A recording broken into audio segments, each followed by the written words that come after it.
FM 90.5, donde el mensaje se potencia.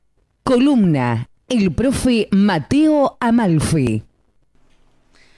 Hola, buen día, profe Amalfi. Buen día, mi querida amiga. Bueno, sé que Alfredo salió por lo que dijeron, pero bueno. Un cachitito, sí. Igual llega, me parece. Porque un saludo para Darío y a toda la audiencia, por supuesto. ¿Cómo andan ustedes en este día que vamos a calificarlo de grisura plúmbea?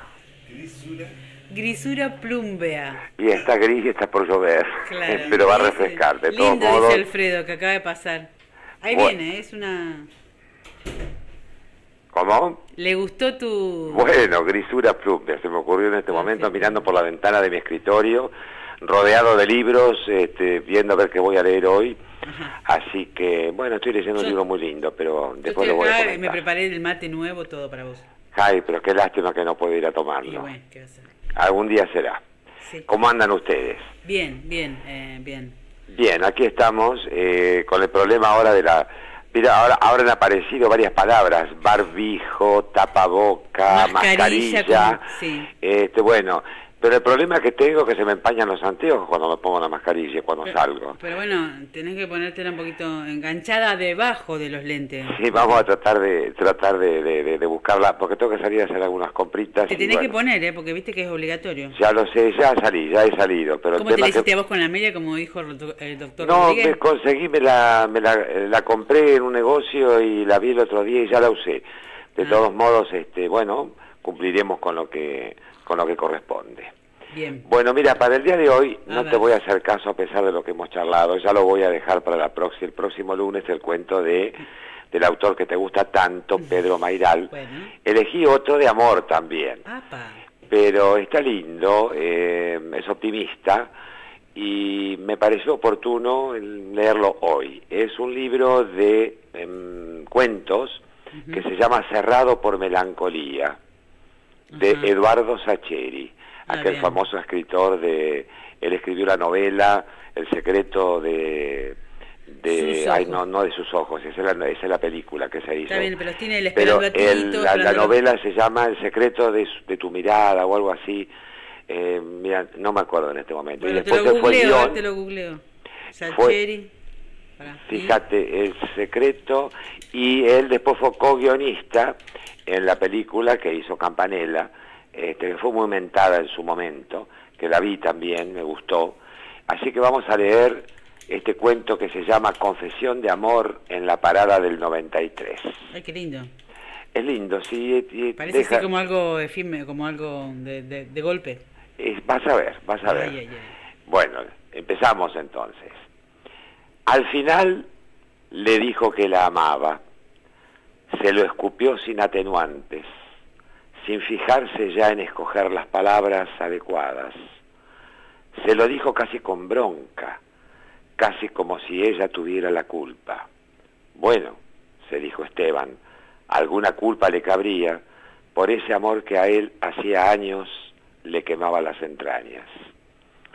Ella lo miró como incrédula, con sus grandes ojos negros muy abiertos. Las mejillas se le encendieron en un rojo incandescente y se echó a temblar como una hoja. Él supo que no tenía más salida que seguir hasta el final y por eso habló hasta quedar exánime, hasta que la voz se le estranguló por la emoción y por el miedo, hasta que se cohibió en la contemplación de la metamorfosis del rostro hermoso de ella, que viró del asombro a la incredulidad y de la incredulidad a la furia. El cachetazo que sobrevino entonces terminó por parecerle natural, porque la cara de ella daba para eso o para cualquier otra forma de castigo. Enseguida, como para nutrir aún más a la bestia de su desamparo, ella se acomodó la cartera y se trepó a un 93 que venía repleto. Para colmo, desde el estribo dio vuelta la cara y lo miró con los ojos llenos de lágrimas. No hacía falta ser un genio para advertir que no iba a perdonarlo nunca. Muchas veces, en las infinitas noches malgastadas en urdir el modo de decírselo, había tratado de representarse a sí mismo en el instante posterior a haberlo dicho. Casi nunca había logrado hacerse la idea. Hablarle le parecía algo tan difícil, tan improbable, que el minuto siguiente a haberlo conseguido se le antojaba de otro mundo, un minuto para ser vivido en otro planeta.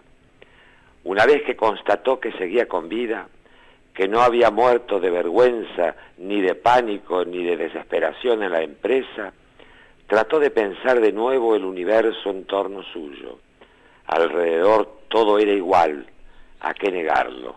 Buenos Aires estaba por todos lados, pero casi no importaba. El cielo estaba encapotado de nubes bajas y pesadas. Esteban casi sintió un pinchazo ligero de bronca, una sensación de injusticia por esa indiferencia rotunda contra su tormento en carne viva. Con pasos de autómata abandonó la parada y caminó por Leandro Alem hasta la plaza. Ella seguía poblando sus pensamientos con una premura irrenunciable. Su imagen de llanto en el estribo, su rostro dolido y rabioso y desencantado se le imponían de un modo mucho mayor que el tamaño que cobraba su propia desventura. Alguna de esas tardes de café que pactaban a menudo, ella le había contado con naturalidad que se casaba en mayo. Como él sabía que tarde o temprano llegaría el día en que ella tendría que arrojarle esa montaña sobre la cabeza, consiguió que el cataclismo de su alma pasase casi inadvertido. Armándose de valor, hasta tuvo la hombría de formular las preguntas consabidas, que cuándo, que en qué iglesia, que la fiesta dónde, que la luna de miel en qué lugar, y otras por el estilo. Las 3 noches siguientes, que pasó tumbado en la cama sin pegar un ojo, trató de convencerse de que era mejor, de que ya era hora, de que el tal Alejandro no era mal tipo, de que ese iba a ser tal vez el único modo de obligarse a perderla y olvidarla. Se vieron varias veces desde entonces. Habría sido sospechoso que él evitara sus encuentros. ¿No le decía ella siempre que él era su mejor amigo? ¿No se habían burlado juntos 100 veces de los que negaban la posibilidad de la amistad entre el hombre y la mujer? ¿No se habían reído siempre en sus encuentros de los chimentos que los unían en romances de todo tipo? Para Esteban, esos fueron 4 meses macabros, pero los soportó a pie firme. Se encontraban en el café de siempre, en el bajo, y la dejaba hablar de la modista, del ramo de novia, del buffet froid, del costo por cubierto, de las rencillas surgidas en torno a la lista de invitados. Él se asombró en ese lapso de cuántas cosas era capaz de soportar sin gritarle que se callara, que lo dejara en paz, que dejara de martirizarlo con esos punzones afilados que le desgarraban las entrañas. Pero el lunes, cuando ella llamó para citarlo ante la antevíspera del civil, sintió que era demasiado. Trató de decirle que no podía de ninguna manera, que mejor se veían directamente el día de la iglesia, porque el civil también iba a serle imposible acudir. Pero ella, como siempre, se las ingenió para desbaratarle las intenciones y vencerle las resistencias, y al final se escuchó a sí mismo pactando otro de esos encuentros del demonio en el café de Leandro Alem para el miércoles a la tarde. Ella llegó con su impuntualidad de siempre, declamando que debía partir en 10 minutos al encuentro de la modista, pero se pasó la siguiente hora y media atorada en su monólogo florido. Igual estaba rara. Esteban supuso que era natural y que todas las mujeres se ponían así en los días previos a casarse. Intentó escucharla con la buena disposición de siempre, pero por más que trataba, lo corroía la idea de que desde la mañana del viernes siguiente, ella iba a serle fatal y perpetua y definitivamente ajena, sin que él fuese capaz de enarbolar gesto alguno capaz de evitarlo. Porque era evidente, se decía, que jamás conseguiría vencer su propia cobardía, ¿Para qué traerle un problema, una desilusión? ¿Para qué ofenderla, inmiscuirse de contrabando en su existencia, traicionar la linda amistad que los unía, obligarla a rechazarlo, a decirle lo lamento? Yo no sabía, jamás me hubiese imaginado. ¿Para qué forzarla a poner cara de compasión, cara de te entiendo, pobrecito Esteban? ¿Cómo puedo ayudarte a que te olvides? Atragantado de ese dolor y de rabia consigo mismo, casi le agradeció en voz alta cuando ella por fin hizo silencio. Después de narrarle un principio de conflicto felizmente resuelto entre sus testigos de la iglesia y del civil, zanjado por la angelical intervención de Margarita, Esteban tiró el último pedacito del sobre de azúcar en la borra del pocillo mientras ella miraba el reloj sobre la barra. Llamó al mozo, pagó y salieron a la calle. Como siempre, se ofreció a acompañarla hasta el colectivo y ella accedió sonriendo. Sin embargo, su locuacidad parecía haberse evaporado. Esteban empezó a sentir mal el estómago. Había confiado en que los últimos minutos de ese tormento asirio pasaran en el torbellino de su charla infatigable. Pero en lugar de eso, ambos caminaban silenciosos por el bajo, ella mirándose los pies y él con la vista clavada en el vacío, buscando en su interior algún postrer despojo de resignación o de valentía. «Ya llegamos», dijo ella. En el refugio esperaba solamente una señora gorda. Él automáticamente bajó el cordón y se paró en la orilla de la calle. Era algo siempre que hacía. Por empezar era bastante más alto que ella y al descender esos centímetros sus ojos podían encontrar muy cerca los de ella.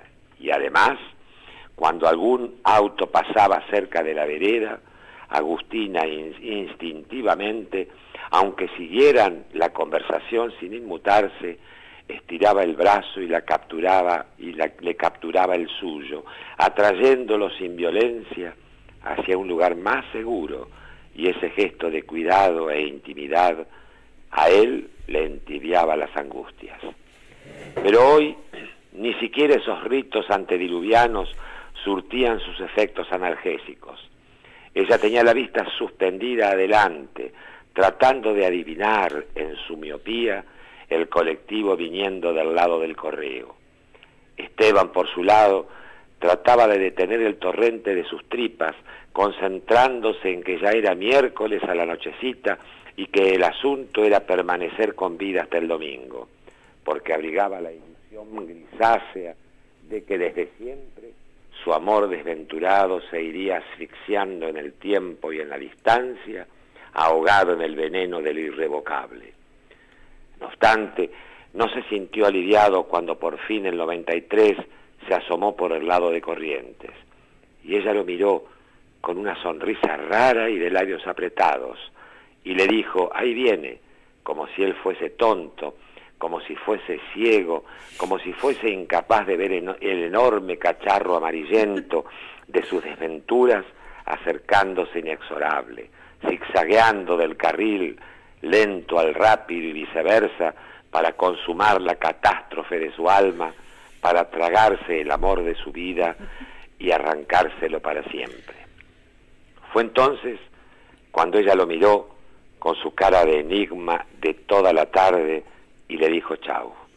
Cuando él inhaló de nuevo el olor inconfundible de ella, cuando sintió el roce de sus dedos contra los suyos, cuando se supo incapaz de sobrevivir el cataclismo de perderla, que él sintió junto a su dolor súbito en la boca del estómago, la certeza de que iba a decírselo, de que las cosas habían dejado de importar, de que ya no podía contener el océano volcánico de su amor secreto, de que si se callaba moriría en el incendio de sus entrañas. La tomó del brazo y le dijo que no subiera, que lo dejara pasar, que tomara el siguiente porque necesitaba decirle algo. Ella se quedó mirándolo con los ojos muy abiertos, tal vez intuyendo que Esteban iba a lanzarse por la pendiente sin retorno de las verdades tardías.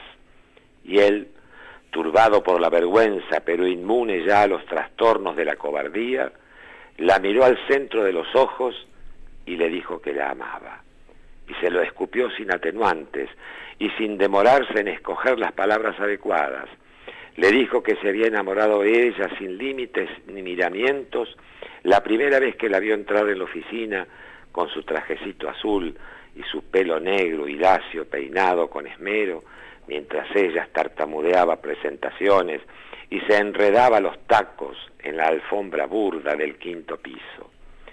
Le dijo que la había adorado desde el mismo instante en que había llegado al escritorio de atrás, y él la había visto de cerca por primera vez, maravillado en el mar oscuro de sus ojos sin fondo, enternecido en su mano helada de dedos largos y finitos. Le contó sobre el calvario paciente de sus cartas de amor, contrabandeadas a sus insomnios, atesoradas en el fondo del segundo cajón de su mesa de luz, hasta el insólito número de 244, hasta la saturación de imágenes y de metáforas, hasta la sorda convicción de que jamás sería capaz de hacerle llegar una sola de ellas. Le habló de la tortura dulce de los 5 años malgastados en esos ejercicios inútiles, de que al final había encontrado un espejismo de paz en la certeza de que su silencio lo pondría a salvo de su sorpresa y su rechazo, de su adiós irreversible, y de que había preferido indigestarse con sus frases de amor que someterse al suplicio de su adiós definitivo. En el vértigo de la verdad, y temiendo la proximidad de un final de catástrofe, comenzó a ametrallarla con los dardos flamígeros de sus sentimientos desnudos. Intuyó el calor de su corazón desbocado, que las palabras corrientes, esas que se usan todos los días, no eran adecuadas para describir un amor como el suyo, y desplegó temerario una verborragia indómita que mezclaba improvisaciones geniales con pedazos arrancados al azar a las 244 borradores de sus cartas de amor empedernido. Viéndola parada frente a él, rígida, incrédula, le dijo también que se hiciera cargo de ese amor, aunque no hiciese otra cosa más que eso, que al menos para abofetearlo, insultarlo, escupirlo, tomara partido, hiciera algo, le diera a entender que aún para despreciarlo, ella también estaba ahora sumergida en el pantano de su amor y su desconsuelo, que al fin y al cabo era ella, a su modo y sin quererlo, la única responsable de su agonía perpetua. Hizo un instante de silencio, como si las fuerzas descomunales que lo habían conducido hasta allí estuviesen a punto de abandonarlo. Resopló varias veces y con lo último de su empuje le pidió disculpas. Le dijo que hasta último momento tenía decidido callarse, que hubiera decidido no hablar por respeto, por no arruinar esa amistad que tenían, por no ponerla a ella en el disgusto de despreciar su amor, por evitarle la incomodidad del herido, por ponerla a salvo de perder la naturalidad de sus voces y de sus diálogos. Pero al verla ahí, a punto de tomar el 93, había entendido que no podía dejarla ir, que no sería capaz de perderla para siempre, de perdurar el resto de su vida en la decrepitud, de carecer de ella, ajeno a sus humores y a sus detalles, ajeno a sus tareas cotidianas, ajeno a sus embarazos y a sus hijos y a sus reuniones de padres, ajeno a sus navidades y a sus vacaciones en Córdoba, ajeno a sus cambios de peinado y a sus compras de ropa, ajeno a su cuerpo de piel y junco yaciendo en la oscuridad de cada noche. Después, agotado, terminó por callarse. Fue cuando ella se lanzó a temblar como una hoja y le hizo estallar la cachetada en pleno rostro y se colgó del 93 que venía repleto y lo condenó con los ojos por su estúpido modo de arruinarle la antevíspera de su casamiento. Esteban se derrumbó en un banco de plaza y dejó caer la cabeza entre las manos, mientras la fatiga inconmensurable de los nervios acumulados le disolvía las articulaciones. El alma se le anegó de angustia y de desamparo. Se vio al fin como tanto había temido verse, solo en el universo, privado para siempre de ella y de la mera posibilidad de ella alguna vez. Y aunque no se arrepintió de haber hablado como acababa de hacerlo, cayó en la cuenta de que la tranquilidad de conciencia tenía muy poco que ver con la paz del espíritu. Entonces la congoja le subió por fin hasta los ojos, y la plaza y Buenos Aires se le nublaron de tibias y saladas lágrimas. Trató de contenerse primero, pero cuando en su alma fue tomando por fin cuerpo el tamaño del abismo de su soledad, el horizonte inabarcable de su desolación se desbarrancó en un llanto desesperado que abría hasta el fondo las esclusas de su rencor y de su desconsuelo. Empezó a llover, primero tímidamente, con unos gotones grandes y dispersos que golpeaban con fuerza las hojas de los árboles y los pétalos de las flores en los canteros. Después, con más ahínco, aún sin llegar al aguacero. En cuanto fue capaz de percibir la mojadura, Esteban levantó la cabeza y miró en torno. La gente se había ido, como siempre se va del Bajo cuando anochece. Dejó de llorar, se restregó con las mangas los ojos enrojecidos. No tenía la menor idea de a dónde ir. Entendió apesadumbrado que la vida le arrancaba de nuevo de cero y que iba a tener que coleccionar un sinnúmero de cosas y de gentes como para ocupar el agujero descomunal que acababa de abrírsele en lugar donde había estado ella. Caminó de espaldas a la avenida, hacia el lado del río.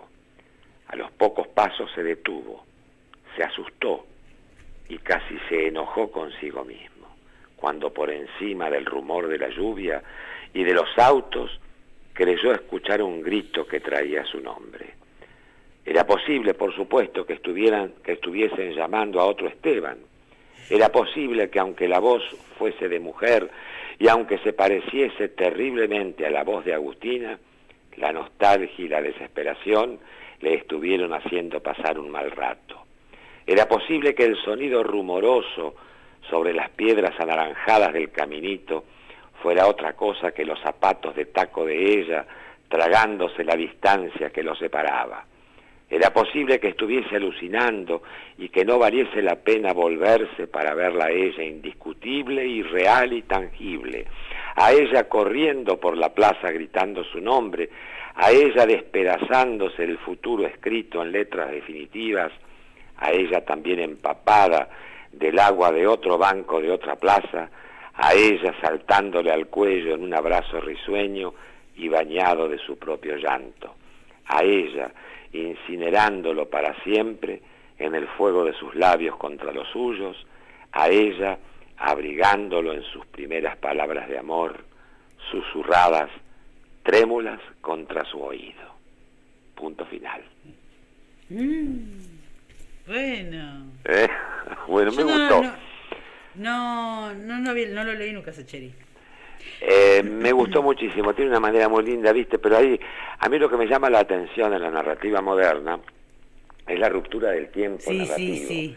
Entonces eso te hace ir de un lugar a otro, de un tiempo a otro, y te mantiene un poco más expectante. Pero además la descripción del lugar, ese Buenos Aires del Bajo, la lluvia, el amor, y por fin el final feliz, ¿no? Porque, o lo habrá soñado. ¿Quién lo sabe? No se sabe. A mí me quedaron dos cosas en relación a lo conceptual que sale del cuento, cómo aparece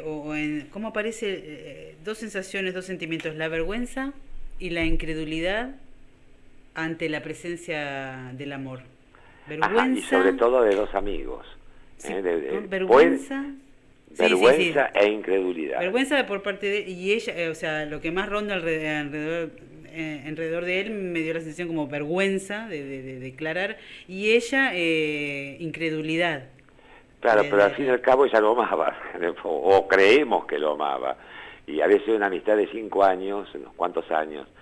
Y bueno, qué sé yo, las cosas como pasan en la ficción. Sí. Y en este momento que vivimos con tanta angustia, ¿no? Un poco de ficción, un poco de sueños no vienen mal. Bueno, hermoso. Bueno, que lo pasen muy bien, que tengan un buen día, que sea provechoso. Yo me voy a hacer algunas cosas en casa, voy a